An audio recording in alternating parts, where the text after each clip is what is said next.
Hello everyone, it's Old Guardian here. In this Warcraft Rumble Heroic Molten Core guide, I'm going to show you two armies to take into open queue to beat Garr. I have noticed that Garr is now becoming a roadblock for many players, and no wonder, because the level requirements to do Garr have been increased considerably. It's like +3, even +4 levels more difficult than it was in normal. Obviously, if you already had the levels, then you didn't have many problems anyway. But in this video, I'm going to show you two excellent comps for the open queue. First of all, I have Cenarius, and I have improved on the build that I built on day one a little bit, because I used to have a Dark Eye Miner, but now that the plan is actually to just go both lanes, which means that you don't need a Dark Eye Miner because you don't need to mine behind the enemy lines anymore. So I have replaced that. I'll talk about that a little bit more in a while. And also I had a Blizzard, so that I could kill some of those trolls. But now that we're just pushing anyway, then Plague Farmer, Splashing Pumpkins, that is going to handle the trolls while you're attacking. And this slot is kind of a flex slot, but I have Smoke Bomb with the talent that gives a level to your Cycle Minis. And this is a Cycle Mini, and that's a Cycle Mini, and that's a Cycle Mini. So you can get some serious damage going on with some beefed up Plague Farmers. And it also eases your cycle because Smoke Bomb is such a cheap card. I actually came to that conclusion because first, before I modified this, I built another completely different build for Garr, which is a Bloodmage Thalnos build. It only has 2 spells though, but you don't need more spells because look what we have here. We have Ghoul, Plague Farmer, Witch Doctor, and we have Priestess. So you really kind of want to have a tank. Then Plague Farmer is just so good because of all that splash damage. Witch Doctor is incredible because you get those shields when you kill the Earth Elementals, so you really want those shields. And then Priestess. And all of these minis are Cycle Minis. So here, the Smoke Bomb with the +1 level on your Cycle Minis that are affected means that you're just going to be leveling up all of these while you're leveling up your Thalnos. And then I have an Execute here as well. So the goal with this is to build a large death ball with Thalnos. You maybe just want like 2 copies of Thalnos. The rest is just these minis, and then play Smoke Bomb every chance you get. Level up, level up, level up. Get levels for those Thalnoses as well. And that is going to deal massive amount of damage eventually. With both comps, you want to make one push first that pushes through the first phase, and then you want to rebuild, and then you want to push the next 2 phases at one go, because there's that wipe at the end of the first phase. I actually tried to cheat my way through that, but with the added health and stuff on Heroic, I just couldn't get it done. So it's much preferable to just do 2 attacks, and that's it. So let's go take a look at these builds. We got to start with this Thalnos one. This is so hilarious. Let's go check it out in action. So here we go. Heroic Garr with Thalnos, and this one was really a blast. So let's go. I'm really feeling pretty confident with this Thalnos build. Now I tested Thalnos a lot. I killed Garr multiple times with this, with multiple partners, and what I want to do is I want to ensure that I have enough troops on the far lane so that when the Earth Elementals start coming, then I absolutely want to have troops that can fight back. Now I'm actually maybe a little bit too far ahead there. Would have been great if I had a Ghoul go there first. And then I typically try to take the tower with the Plague Farmer. Now I lose the Plague Farmer due to the Vultures, but it's okay, we get to keep that. And this actually didn't work out as well, because I sent my troops maybe a little bit too fast. I still needed to get like Ghoul plus Plague Farmer on the tower, and I needed to get some distraction going on the lane. But be that as it may, we're setting things up. We have the Ghoul to tank that Fire Elemental a little, because we're dealing elemental damage for the most part. That means that those Fire Elementals are actually super annoying, and they also have the Immolation Aura, so makes them even more annoying. But the most important part, I now have the tower in the middle, and I have troops that are going through the far lane, so that they are going to meet those elementals. And the army that meets the elementals has to have a Witch Doctor, because I need to get those shields. And I also really of course want the Thalnos out there, and Plague Farmer also just for the damage output. That's so sweet. So here we go. My partner is starting to be a little lacks confidence in my ability. But anyway, it's gonna be alright, because as you will soon see, we got off a little slow start, but we're soon going to start carrying this fight. So here we go. We're starting to get these smoke bombs in, and the levels are increasing. Thalnos, Plague Farmers, Witch Doctors, Priestesses. And look at those levels. We need to just cycle a little bit. Sending a tank. I should play a smoke bomb now, I think. Oh, okay, another smoke bomb. Thalnos is 29. We have some 28s. We have some 27s. Remember, we started from 25s.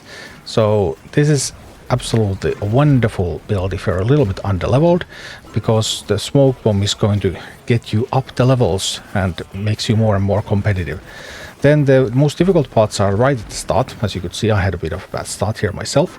Right at the start can be a little difficult before you get this first death ball rolling, and then once you lose the first death ball, because I could not make it work so that I tried to keep them alive with cheat death or anything. I just don't believe in that right now. So once you have to start building a second death ball and you have to start leveling them up. That's another tricky part. But you need to save gold for the phase transition and then be ready to go in.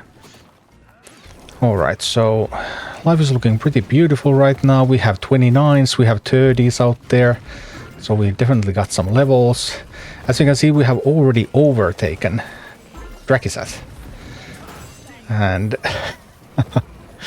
we're just rolling. They did send one skeleton party my way, of course, but still. I'm already sending some reinforcements to them because my army is going in. Alright, but now my army is going in. And that means that we're going to face Garr. The army will be destroyed. Also, don't try to support an army that's halfway there. Just don't try to. That is not going to work. What you really want to do is you want to start over from scratch, from the beginning, take the tower, and start sending troops to the far lane. Alright. So we don't let the tower to get built, and we start building up these troops. Get them some levels. I have a ghoul that's going into tank. That's wonderful. Everything is looking good. Alright. Now we're ready to start fighting against those fire sworn. 27 Thalnoses, 227 Thalnoses at the moment. I do want to get some levels. I want to get some smoke bombs. 28 Thalnoses, also 27 Witch Doctor, 27 Plague Farmer. So I'm catching up on the levels all the time. Thalnos already 29 by now. Just a couple of Thalnoses, level them up. While leveling up the Plague Farmers and Witch Doctors and Priestesses as well. And that's how we roll. Drop some cheap minis out there, then once you get back to your spells, I probably should play the execute here. And just execute. Decided to execute on the other side. Figured, hey, my side is going to do fine. I'm just going to smoke bomb here a little, and Thalnos is 32. Alright, pair of 32 Thalnoses. Other minis also leveling up. Life looking good. I can help the Drakiseth now. Because this team, Thalnos is 34. Alright. 2 copies of 34 level 34 Thalnoses right now. They started from 25. The level cap from Thalnos effect is 10 levels. So can't get a lot more. Now they're 35. So Thalnos is not going to level up anymore. But all the others can. I also have like 29 priestess there. Some 28 plague farmers. And look at this. This squad that was 3 levels lower than my partner. And we are we are winning the race to who gets the pleasure to beat up Garr. Just look at that. This is wonderful. Power of Thalnos, cycle minis, smoke bomb. And boom. And then let's do a Cenarius run. Cenarius, I have managed to draw this with the old build that I had, so I added more DPS, more damage with the Plague Farmer, and more damage with the Smoke Bomb giving levels as well. Like, Jujum, 29 Plague Farmer. Suddenly we are breaching all the limits. And now that group should be good enough to take the tower. That's how I kind of like to play this nowadays. I send enough to take the tower, and then I start sending stuff on the far lane. Because the earth elementals will come, and it's going to be hard to intercept them all just by going through mid. You might not always make it in time so that you can intercept them all, and if you can intercept the earth elementals, then those rubbles. The rubbles are so fast they can just get away. But I don't want that to happen. So here we are, attacking from both angles and trying to get some of those smoke bombs in, just getting them into my cycle. And now we already have a level 30 Plague Farmer, level 30 Witch Doctor. I mean, the damage is just increasing all the time. So really the critical moments are right at the start. Where is the AI going to play stuff? Sometimes the AI just decides, I'm going to play all of my stuff on your side. Or even if it's on your partner's side, all of the stuff on one side. And that can lead to problems for one of the players, either you or your partner. One player typically is going to have much harder time at the start than the other. And then, of course, the second point is where you face Garr for the first time and you need to rebuild. Depending on your levels especially. The lower your levels are originally, the more you need to ramp up before you're truly competitive. So here I'm sending out some reinforcements to my partner. They are getting the trolls and stuff here, so I also had an easy time because the AI seems to be playing stuff on their side. But they were able to get enough going because they were able to get the tower, so I was able to start contributing. So this should be pretty good now.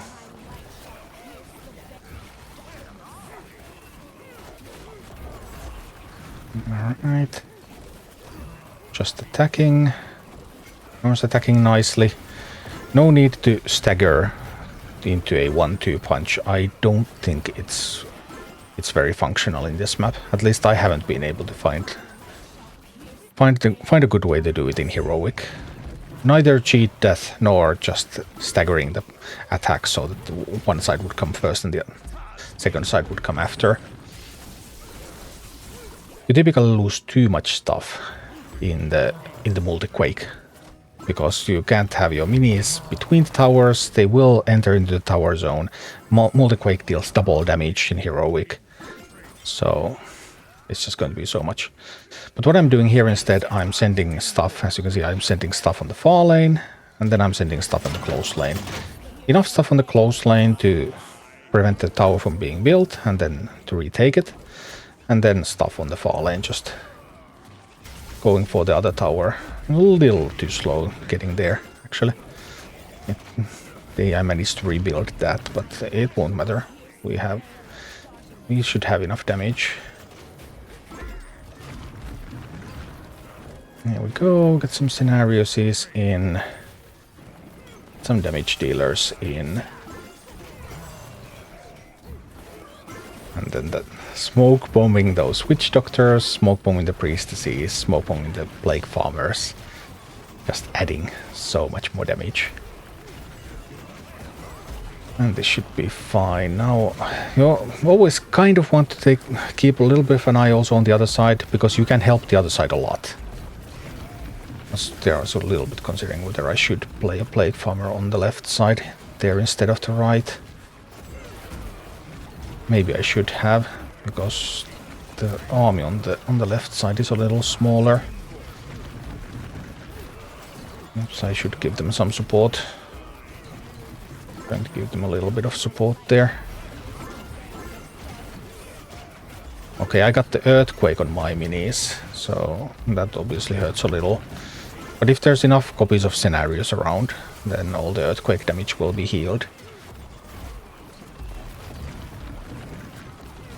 Still, lots of earthquakes. I think I may have lost the witch doctors. I think I have lost them, and that's a problem. Yeah, as you can see, all those hits and knockbacks and the damage from the explosions. I will need to get another witch doctor out there, otherwise I will start losing these minis. I already did lose a lot of them.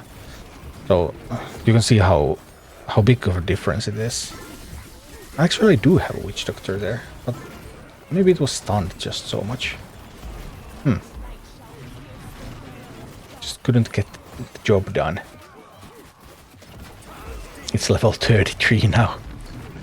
Soul Survivor. Also a level 31 Priestess. Those are pretty sweet. Okay, now I'm struggling a little. Alright, alright. We should be able to handle this though. Now there's some rubble almost making it through, but look at that. Plague Farmer Poison. Just killing the rubble. Need to mine a little bit. Still enough time. Draw is definitely a concern. And the other side doesn't have the Earthquake. My side has the Earthquake, so it's all good. The other side is going to push through anyway. I should also get enough stuff here so that I can push. Let's go, let's go, let's go. Go, go, go, go, go, team.